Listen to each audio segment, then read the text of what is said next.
एक सुंदर सा गांव था जो हरे भरे खेतों और पेड़ों से घिरा हुआ था।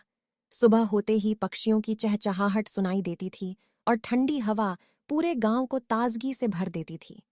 उसी गांव में राजू नाम का एक लड़का रहता था। वह बहुत जिज्ञासु था और हर बात को समझना चाहता था।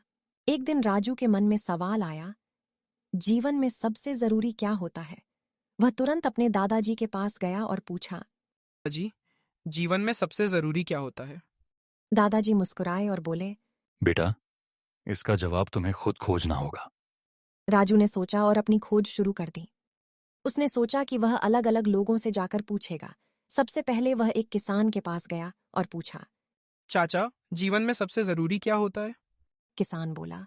देखो बेटा, जिंदगी में मेहनत सबसे जरूरी है। फिर वह एक शिक्षक के पास गया और पूछा। सर, जीवन में सबसे ज़रूरी क्या है? शिक्षक ने कहा। राजू, जीवन में ज्ञान सबसे जरूरी है। इसके बाद वह एक व्यापारी के पास गया और पूछा। चाचा, जीवन में सबसे ज़रूरी क्या है? व्यापारी ने कहा।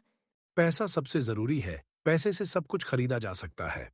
राजू अब उलझ गया। हर किसी का जवाब अलग था। वह फिर दादाजी के पास लौटा और बोला।